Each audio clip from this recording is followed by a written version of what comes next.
अस्सलाम वालेकुम, मैं हूं बिलाल यूसुफ और अभी हम स्टार्ट करेंगे एक्टिव पैसिव। आप अपने पास एक नोटबुक रख लें, उस पर अपने नोट्स बनाते जाएं। तो आइए समझते हैं एक्टिव पैसिव।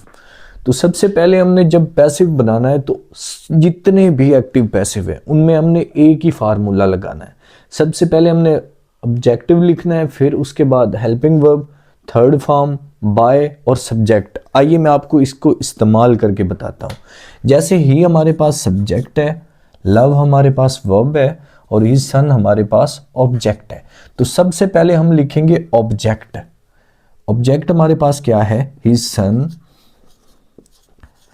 इसमें एक्टिव से पैसिव बनाते हुए जो चीज सिर्फ और सिर्फ याद रखने वाली है वो है हेल्पिंग वर्ब।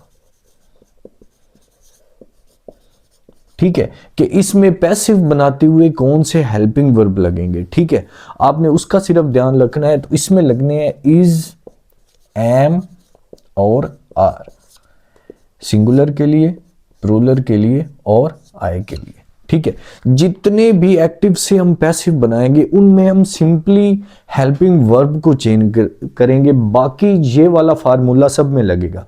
ठीक है, तो आइए हम देखते हैं। हिज सन, अभी ये सिंगुलर है तो इसके साथ हेल्पिंग वर्ब आएगा हिज सन इज। अभी लव आगे थर्ड फॉर्म आएगी, तो लव की थर्ड फॉर्म क्या है? His son is loved. आगे हमारे पास आएगा बाय और आगे हमारे पास आएगा हिम। ठीक है, तो इसमें हमने सिंपली क्या किया है कि पहले ऑब्जेक्ट को लिखा है, फिर हमने हेल्पिंग वर्ब लिखा है, फिर हमने थर्ड फॉर्म लिखी है, फिर हमने बाय लिखा है और फिर हमने सब्जेक्ट लिखा है। इसी तरह भी हम नेक्स्ट करेंगे। तो इसमें ये सब्जेक्ट है, ये वर्ब है, ये ऑब्जेक्ट है। तो सबसे पहले ऑब्जेक्ट आएगा हॉकी। अभी हॉकी जो है वो सिंगुलर है तो इसके साथ हेल्पिंग वर्ब आएगा इज। Hockey is played. आगे हमारे पास आएगा बाय देम। दे को हम क्या करेंगे? देम में। ठीक हो गया। तो अभी हम हमने सेंटेंस समझ लिए। अभी हम समझेंगे कि अगर हमारे पास सवालिया फिक्रे आ जाते हैं जैसे डू यू लाइक एप्पल, तो इसमें हम क्या करेंगे? इसमें हम सबसे पहले ऑब्जेक्ट को लिखेंगे, जैसे कि ये है एप्पल। तो ऑब्जेक्ट हमारा सिंगुलर है तो सिंगुलर के साथ हेल्पिंग वर्ब क्या आएगा? इज। तो इसको हम शुरू पे लिख लेंगे। ऑब्जेक्ट लिख के उस हिसाब से जो हेल्पिंग वर्ब बनता है उसे हम शुरू में लिख लेंगे। ये हेल्पिंग वर्ब हम यहां पे लिख लेंगे, बाकी सेम होगा। Is Apple liked by you. ठीक है, तो इसमें हमने सिंपल, जब हम इंटेरोगेटिव सेंटेंस बनाएंगे तो उसमें हम सिर्फ हेल्पिंग वर्ब को उठा के सेंटेंस के शुरू में ले जाएंगे, जैसे हमने यहां पे किया है। ठीक है, तो इसी तरह हमारा जो प्रेजेंट इंडेफिनिट टेंस है वो कंप्लीट हुआ। नेक्स्ट हमारे पास है पास्ट इंडेफिनिट।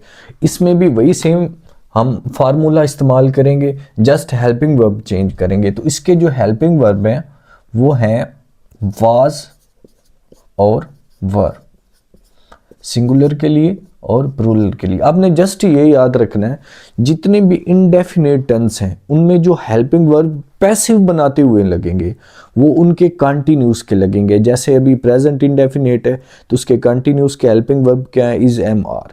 ठीक है, उसके बाद पास्ट इंडेफिनिट है तो पास्ट कंटिन्यूस के हेल्पिंग वर्ब क्या है? वाज और वर। ठीक है, तो इसी तरह उनके कंटिन्यूस के हेल्पिंग वर्ब लगेंगे। तो सबसे पहले हम लिखेंगे ऑब्जेक्ट आ बुक। अभी ये सिंगुलर है तो इसके साथ हेल्पिंग वर्ब आएगा वाज।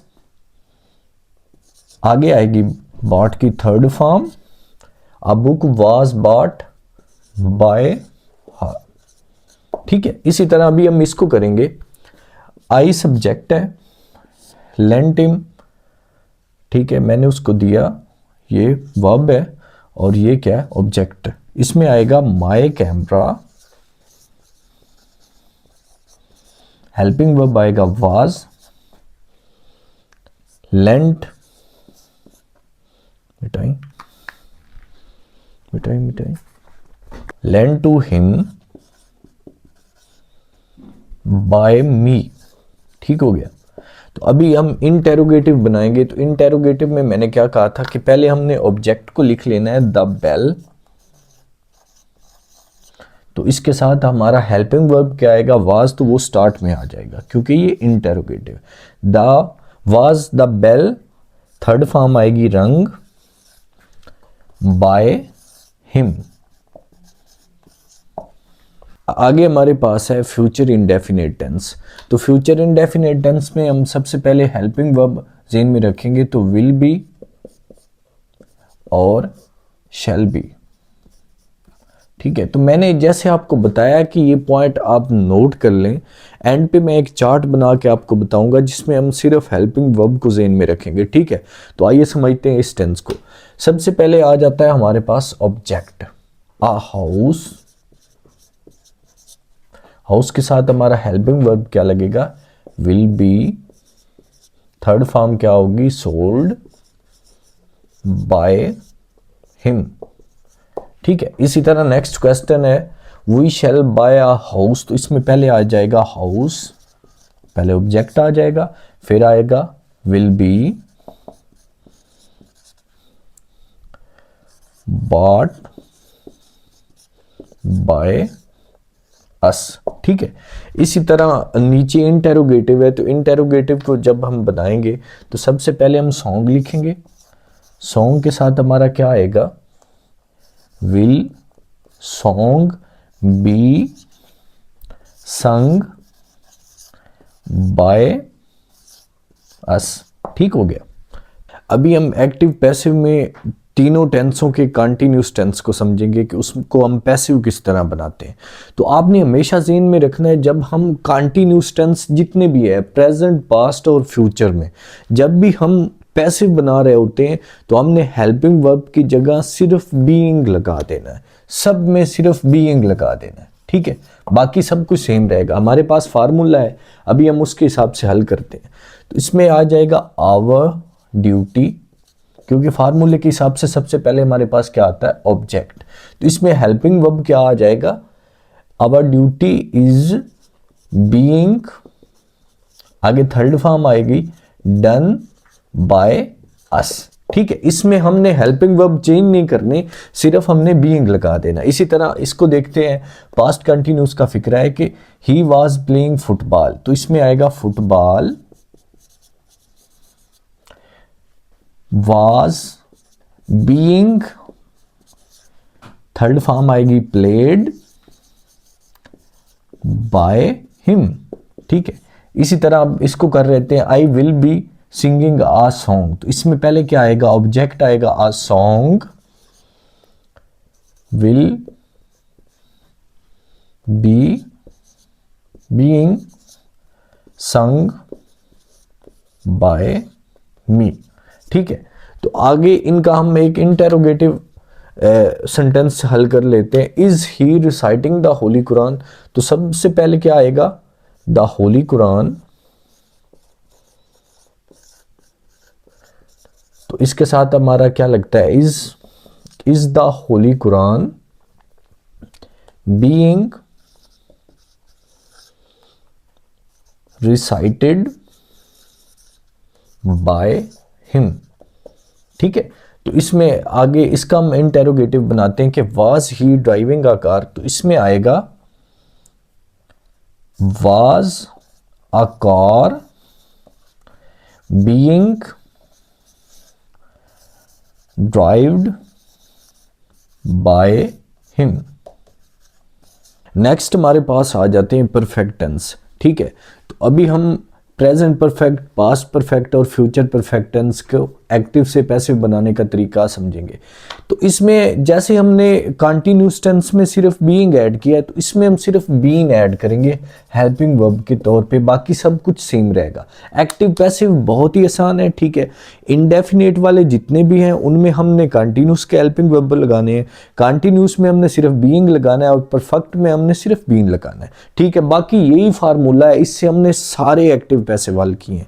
ठीक है, तो आइए पहला क्वेश्चन करते हैं। तो सबसे पहले हम ऑब्जेक्ट लिखेंगे अ हाउस, उसके बाद हमारा हेल्पिंग वर्ब क्या आ गया, have, a house sorry has been bought by me. ठीक हो गया। इसी तरह आगे हमारे आ जाएगा a house had been bought by me. इसी तरह इस पे आ जाएंगे a house will have been bought by you. अभी हम एक ही चार्ट में पूरे एक्टिव से पैसिव के हेल्पिंग वर्ब समझेंगे, क्योंकि अगर हमें हेल्पिंग वर्ब का पता चल जाएगा तो हम आसानी से एक्टिव से पैसिव बना लेंगे। बाकी जो फार्मूला होता है वो बिल्कुल सेम होता है। तो कंटिन्यूस में जो हमने हेल्पिंग वर्ब लगाने हैं प्रेजेंट इनडेफिनेट में, वो सारे कंटिन्यूस के लगाने हैं। ठीक है, इनडेफिनेट में इज, एम और आर आएगा। ठीक है, तो इसमें आएगा वाज और वर, और इसमें आएगा विल बी और शैल बी। ठीक हो गया। ये जो हेल्पिंग वर्ब हैं ये असल में कंटिन्यूस टेंस के हैं। तो जितने भी कंटिन्यूस टेंस हैं उनमें हम सिर्फ बीइंग ऐड करेंगे, बाकी हमारा फार्मूला सेम रहेगा। और जितने भी परफेक्ट टेंस हैं उनमें हम सिर्फ बीन ऐड करेंगे, बाकी हमारा सब कुछ सेम रहेगा। तो हमने एक चार्ट से पूरे हेल्पिंग वर्ब, पूरे एक्टिव पैसिव समझ लिए और पूरे हेल्पिंग वर्ब समझ लिए। हमने सिर्फ हेल्पिंग वर्ब चेंज करने, बाकी हमने यही फार्मूला इस्तेमाल करते हुए पूरे एक्टिव पैसिव हल करने।